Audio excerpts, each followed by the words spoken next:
बरबीघा के माननीय विधायक डॉक्टर कनौजिया जी, अस्थामा के माननीय विधायक जितेंद्र जी, मुझे खुशी है कि आज मंच पर दो महान विभूतियों के वारिस बैठे हुए हैं। बिहार के श्री बाबू के पौत्र हीरा बाबू और सर गणेश दत्त जी के पौत्र मुन्ना शाही जी यहाँ बैठे हुए हैं। जिला परिषद की अध्यक्ष श्रीमती चिंता देवी जी, प्रतिनिधिगण, अधिकारीगण, महाविद्यालय के सभी शिक्षक शिक्षिकाएं, शिक्षकेतर कर्मचारी, छात्र छात्राएं, प्रिंट एवं इलेक्ट्रॉनिक मीडिया के सभी प्रतिनिधिगण और इस सभा में उपस्थित बहनों और भाइयों, विकास यात्रा के क्रम में आज आपके बीच उपस्थित होकर मुझे खुशी हो रही है। ये तो बरबीघा में पता नहीं कितनी बार आने का मौका मिला है, दर्जन भर से तो कम बार हमको नहीं लगता है कि हम आए होंगे। 8-9 बार तो इसी मैदान में मीटिंग हुई होगी। तो आज फिर आपके बीच में उपस्थित होकर काफी खुशी हो रही है। आज विकास यात्रा के क्रम में हम यहाँ पहुंचे हैं। 19 जनवरी को हमने विकास यात्रा की शुरुआत की चंपारण से, और आज चौथे चरण का अंतिम दिन है और श्री बाबू की धरती पर चौथे चरण के अंतिम दिन आज हमको उपस्थित होने का सौभाग्य मिला। एक दौर ऐसा भी आया जिसमें लोग एक दूसरे से खींचे रहते थे, तनाव का माहौल था,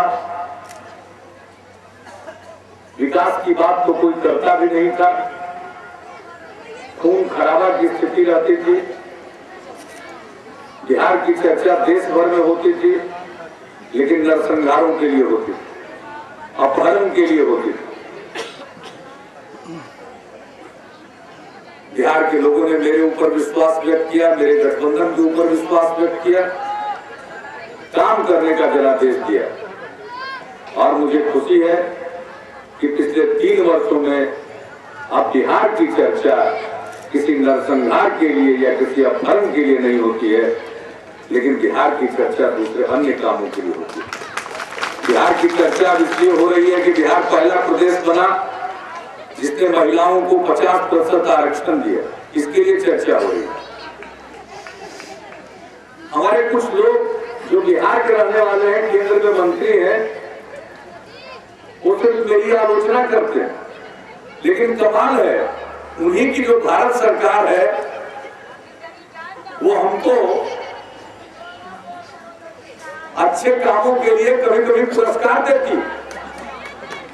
अभी हाल में ये सूचना के अधिकार का कानून बना है, आप सबको मालूम है, सभी जगहों पर लागू है। हमने बिहार में एक प्रयोग किया कि भाई आवेदन पत्र जमा करने का जो नियम है उसके स्थान पर हम ऐसी व्यवस्था करें कि कोई टेलीफोन से एक खास नंबर पर फोन करके जो भी सूचना जानना चाहता है वो जानने की अपनी इच्छा प्रकट कर दे। और जानकारी नाम से हमने इस काम को शुरू किया। अरे बच्चे लोग, सिपाही जी लोग हट जाइए, वो आप ही लोगों के चलते हो रहा, हट जाइए।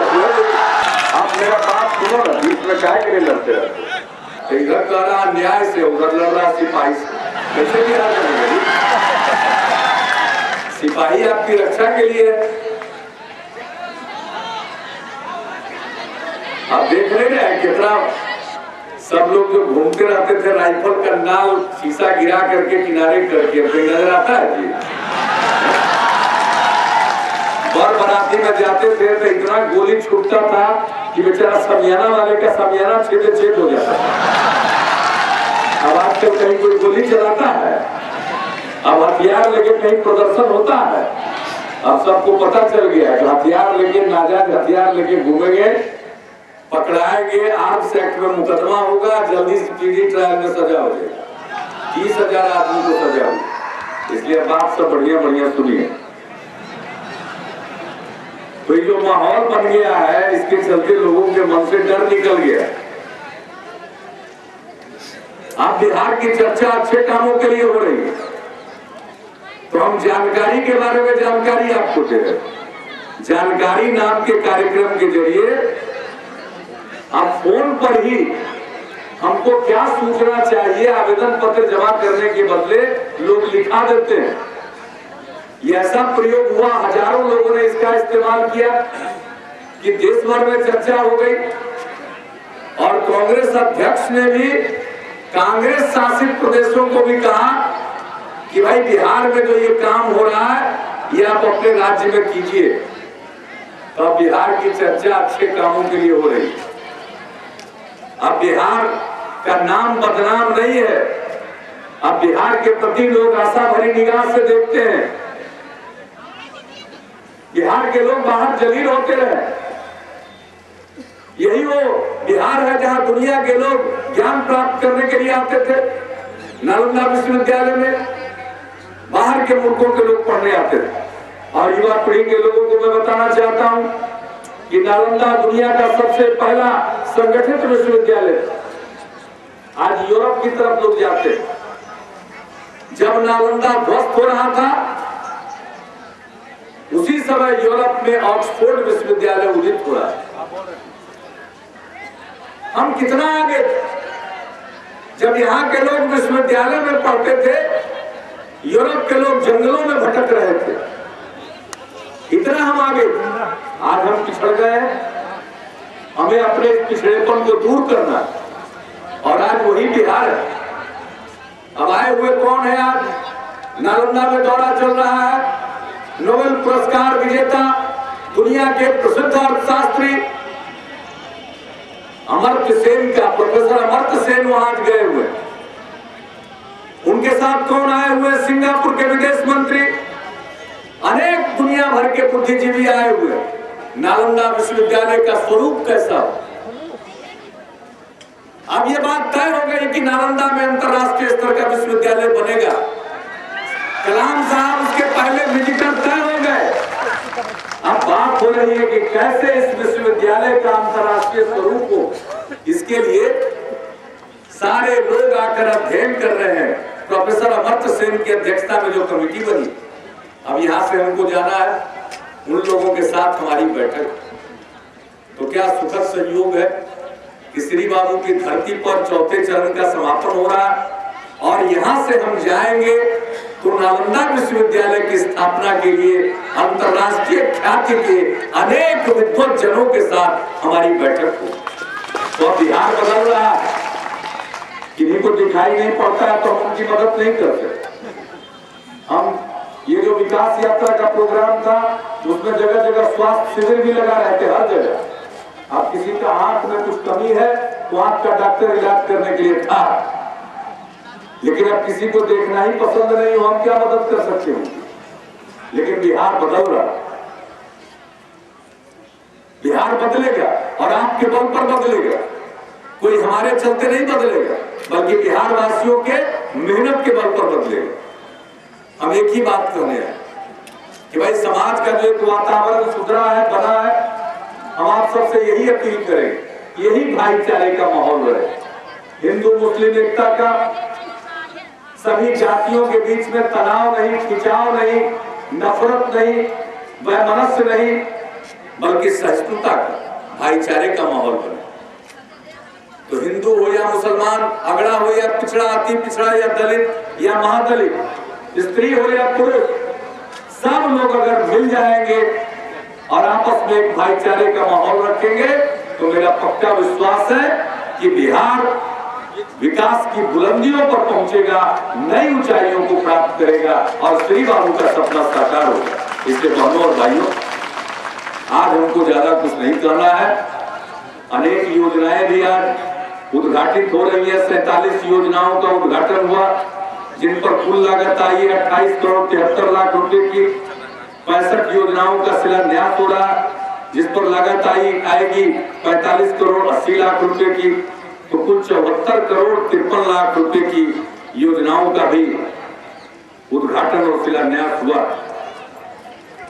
अब यहाँ पर कई चीजों का भी उद्घाटन हो रहा है।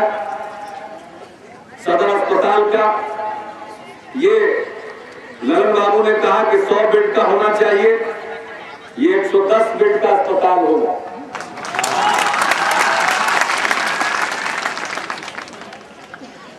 शेखपुरा में 200 बेड का अस्पताल जिला मुख्यालय वहां पर होगा।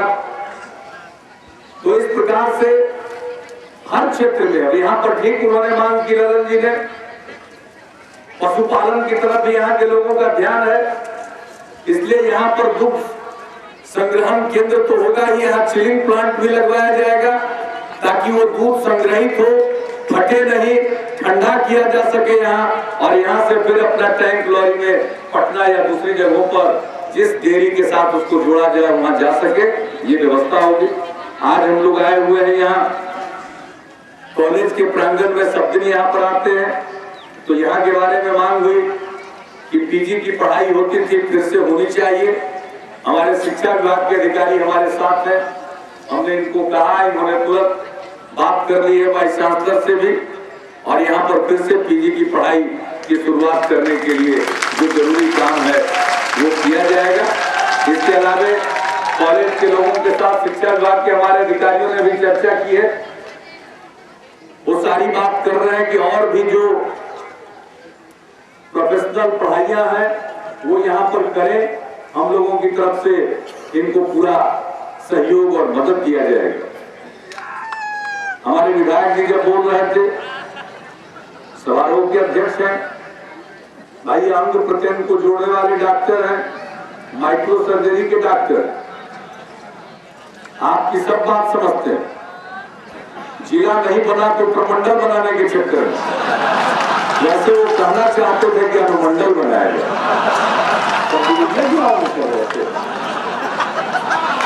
आपके मुंह से प्रमंडल काला जा रहा है, तो लोग समझा कि मुंगेर की जगह कभी करिए मांगे। हीरा बाबू ने उसको साफ कर दिया, कहा कि सब डिवीजन बनाइए, आप जगह दें। अब हीरा बाबू हम तो जो निर्णय ले लेते हैं उसके बाद ही बोलते हैं।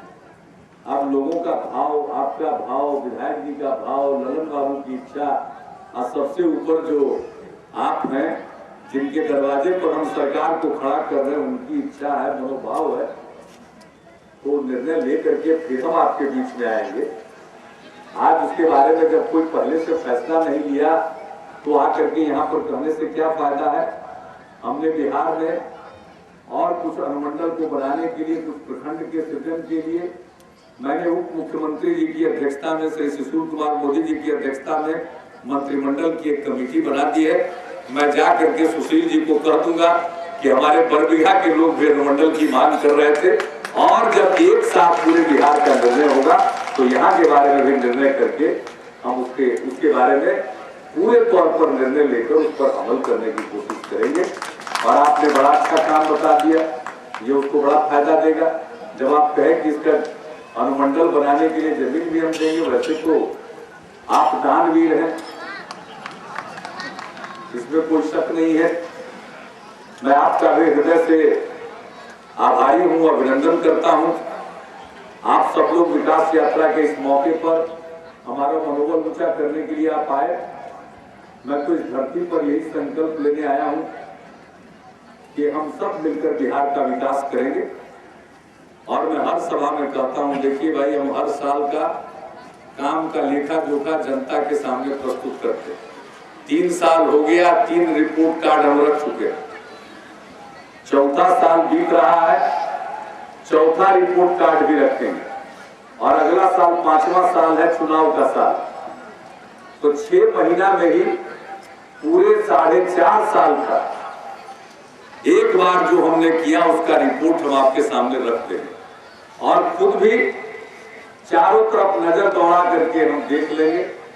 अगर हमको लगेगा कि दिखने लायक परिवर्तन का काम हुआ है और हम खुद संतुष्ट होंगे तो हम आपके बीच में वोट मांगने आएंगे, वरना हम आपसे माफी मांग लेंगे।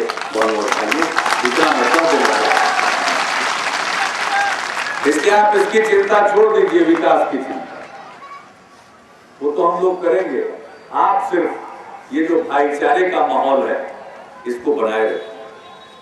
देखिए, अगर एक घटना घट जाती है तो सब चीजें पीछे चली जाती हैं, लोगों का ध्यान उसी पर केंद्रित हो जाता है। हम रात में अरियरी में किस काम के लिए अरियरी जाना जाता है, लेकिन कल रात में हजारों लोग 10 साढ़े 10 बजे रात तक दूर दूर के लोग थे। वातावरण बदल रहा और मैंने यही वहां के लोगों को कहा कि प्रेम और भाईचारा के साथ रहिए, हमें एक दूसरे के प्रति विश्वास रखना, और हम एक दूसरे के प्रति विश्वास रखेंगे, एक दूसरे के प्रति मेल जोल रखेंगे, तब फिर ऐसा बिहार बनेगा कि बिहारी कहलाना अपमान नहीं, बिहारी कहलाना शान का विषय होगा। इसलिए उस बिहार के निर्माण में आप सब का सहयोग मिले और सब हम लोग मिल करके, हमारे पुरखों ने हमें आजादी दिलाई, कितना त्याग किया, तपस्या किया। श्री बाबू जैसे महान नेताओं ने और अपने त्याग और कुर्बानी के बदौलत देश को आजाद किया। हमें इस आजादी की कीमत समझनी होगी और हमें आने वाली पीढ़ी के लिए अपने समाज को, अपने सूबे को बेहतर बनाकर प्रस्तुत करना होगा, ताकि हम आगे बढ़ सके, इतना आगे बढ़ सके कि मुल्क की तरक्की में भी अपना योगदान कर सके। और हमारा संकल्प है कि 2015 तक बिहार को विकसित प्रदेश बनाएंगे। तो आज इस धरती पर हम और आप सब संकल्प लें कि मिलकर रहेंगे और बिहार को 2015 के पहले विकसित प्रदेश में शामिल कराएंगे। हम न्याय के साथ विकास में यकीन रखते हैं और इसका यही मतलब है कि सबका विकास, सभी तबके के लोगों का विकास और सभी इलाके का विकास। तो आइए हम अपने इस संकल्प को व्यक्त करें। श्री बाबू के प्रति सच्ची श्रद्धांजलि वही